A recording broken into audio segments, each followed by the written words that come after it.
Hello दोस्तों, नमस्कार। आपका स्वागत है आपके अपने YouTube channel physical education by S Pandey में। तो शुरू करते हैं आज के क्वेश्चन नंबर 1 से। धनुष जैसी मुद्रा से संबंधित आसन कौन सा है? धनुरासन। किस आसन में रीढ़ को इस प्रकार टेढ़ा किया जाता है कि शरीर अर्धचक्रीय मुद्रा में आ जाता है? चक्रासन। सिंह के दहाड़ने वाली मुद्रा से संबंधित आसन कौन सा है? सिंहासन। कौन सा आसन महान योगी मत्स्येंद्र की देन है? मत्स्येंद्रासन। शरीर को अर्धचंद्राकार मुद्रा प्रदान करने वाला आसन कौन सा है? अंजनेयासन। किस आसन में शरीर की मुद्रा एक मुर्गे के समान होती है? कुक्कुटासन। किस आसन में शरीर की मुद्रा एक मोर की भांति होती है? मयूरासन। कौन सा आसन हनुमान आसन कहलाता है? वीरासन। योग शब्द की उत्पत्ति किस भाषा के शब्द से हुई है? संस्कृत। योग संस्कृत की किस धातु से बना है? युज। संस्कृत में युज शब्द का क्या अर्थ है? जोड़ना, गठबंधन करना एवं अपना ध्यान केंद्रित करना। योग किस लक्ष्य को प्राप्त करने का एक रास्ता है? मोक्ष। भगवद गीता में किस योग पर बल दिया गया है? कर्म योग पर। योग का प्रमुख उद्देश्य क्या है? मन पर नियंत्रण करना। शरीर, मन और आत्मा की शुद्धि के लिए योग के कितने चरण बताए गए हैं? 8। परहेज या बचाव से संबंधित योग कौन सा है? यम। यम के नियम में क्या सम्मिलित है? अहिंसा, सत्य और असत्य। अपने प्रति किए गए शारीरिक व मानसिक नियम में क्या सन्निहित है? स्वच्छता। मन को पवित्र करने हेतु क्या आवश्यक है? प्राणायाम। शरीर में अस्थायित्व तथा मन में एकाग्रता लाने के लिए शरीर को विशेष मुद्रा में रखने को क्या कहा जाता है? आसन। इंद्रियों को वश में रखने संबंधी योग का चरण है। प्रत्याहार। ध्यान की प्रकाष्ठा किसमें होती है? समाधि में। कर्म करने से संबंधित योग कौन सा है? कर्म योग। शारीरिक एवं मानसिक शुद्धि प्राप्त करने से संबंधित योग कौन सा है? राजयोग। मन के जागरण तथा केंद्रों को जगाने से संबंधित योग का नाम है राजयोग। मन को स्वच्छ रखने का योग कौन सा है?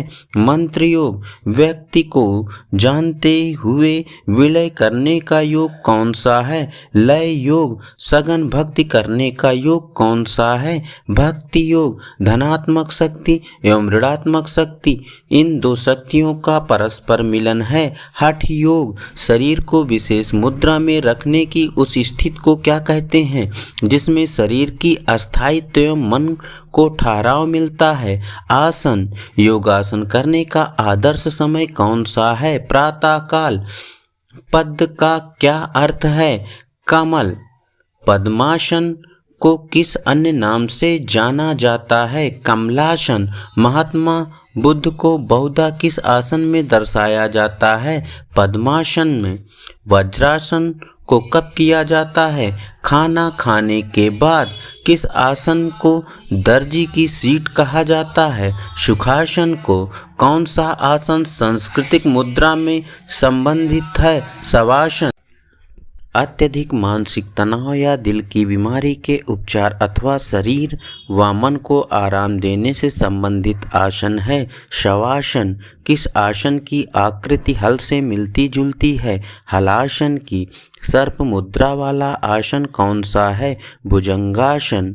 कुंडलिनी को जागृत करने से संबंधित आसन कौन सा है? भुजंगासन। संपूर्ण शरीर के लिए लाभदायक आसन कौन सा है? सर्वांगासन। सर्वांगासन का नाम किस भाषा से लिया गया है? संस्कृत। किस आसन को सभी आसनों की जननी माना जाता है? सर्वांगासन को। जिनके थायराइड में खराबी है एवं जो जटिल और गले के अन्य रोगों से पीड़ित हैं उनके लिए उपयोगी आसन है सर्वांगासन। टिड्डी मुद्रा से संबंधित कौन सा आसन है? शलभासन। धनुष जैसी मुद्रा से संबंधित आसन कौन सा है? धनुरासन। किस आसन में रीढ़ को इस प्रकार टेढ़ा किया जाता है जिससे शरीर अर्धचक्री मुद्रा में आ जाता है? चक्रासन। सिंह के दहाड़ने वाली मुद्रा से संबंधित आसन कौन सा है? सिंहासन। कौन सा आसन महान योगी मत्स्येंद्र की देन है? मत्स्येंद्रासन। शरीर को अर्धचंद्राकार मुद्रा प्रदान करने वाला आसन कौन सा है? अंजनेयासन। किस आसन में शरीर की मुद्रा एक मुर्गे के समान होती है? कुक्कुटासन। किस आसन में शरीर की मुद्रा एक मोर की भांति होती है? मयूरासन। कौन सा आसन हनुमान आसन कहलाता है? वीरासन। नाभि परीक्षा के कितने आसन हैं? 4। टीबी एवं दमा के मरीजों के लिए कौन सा आसन उपयोगी है? सर्वांगासन। पाइल्स के उपचार हेतु कौन सा आसन उपयोगी है? गोमुखासन। मोटापा कम करने के लिए कौन सा आसन उपयोगी है? धनुरासन। मयूरासन। हृदय रोगियों के लिए कौन सा आसन लाभदायक है? शवासन। सिद्धासन। सांस पर नियंत्रण, प्राणों पर काबू पाना एवं सांस का नियमन करना, ये सभी किसके अर्थ हैं? प्राणायाम के। प्राणायाम के मुख्य घटक कौन से हैं? पूरक, रेचक एवं कुंभक। प्राणायाम में सांस अंदर लेने को क्या कहते हैं? पूरक। प्राणायाम में सांस बाहर छोड़ने को क्या कहते हैं? रेचक। प्राणायाम में सांस रोकने को क्या कहते हैं? कुंभक। किस प्राणायाम में मस्तिष्क के उस भाग को उत्प्रेरित किया जाता है जहाँ जीवन शक्ति होती है? सूर भेदन प्राणायाम। भौरे के गुंजन जैसी संबंधित प्राणायाम कौन सा है? भ्रामरी। प्राणायाम किन रोगियों के लिए उपयोगी है? उच्च रक्तचाप वाले, निम्न रक्तचाप वाले। योग का शाब्दिक अर्थ क्या है? जोड़ना। किस ग्रंथ में योग दुख की अवस्था में मुक्ति की स्थिति कहा गया है? भगवत गीता में। किस महापुरुष ने योग को चित्तवृत्ति निरोध कहा है? पतंजलि ने। किस महापुरुष के अनुसार योग समाधि है? वेदव्यास के अनुसार। किस महापुरुष के अनुसार योग कामधेनु है? डॉक्टर संपूर्णानंद के अनुसार योग प्रक्रिया में कितने चरण हैं? 8। योग सूत्र के रचयिता कौन हैं? महर्षि पतंजलि। योग का प्रचलित रूप है अष्टांग। अष्टांग के पहले 5 अंग माने जाते हैं। ब्रह्म साधन। अष्टांग योग नहीं है। अभ्यास।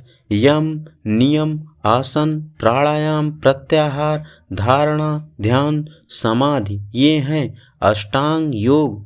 योग के 8 अभिन्न अंगों में से अंतिम 3 माने जाते हैं। आंतरिक साधन। प्रत्याहार अष्टांग योग का कौन सा अंग है? 5वां। ये किस महापुरुष ने कहा है कि योग वह पुरातन ग्रंथ है जो व्यक्ति को अंधेरे से प्रकाश में लाता है? सर्वपल्ली राधाकृष्णन ने। योग शब्द की उत्पत्ति संस्कृत के किस धातु से हुई है? युज। किसके मतानुसार जीव और आत्मा के मिलन की संज्ञा ही योग है? वेदांत के अनुसार। किस महापुरुष ने कहा है संसार सागर से पार होने की युक्ति को ही योग कहते हैं? योग वशिष्ठ। योग किस देश की सबसे प्राचीनतम विधा है? भारत की। महर्षि पतंजलि ने योग दर्शन में 195 योग सूत्रों की रचना की है, जिन्हें किन 4 अध्याय में बांटा गया है? समाधिपाद तथा साधनपाद एवं विभूतिपाद तथा कैवल्यपाद। हार्निया रोग में लाभदायक आसन है धनुरासन।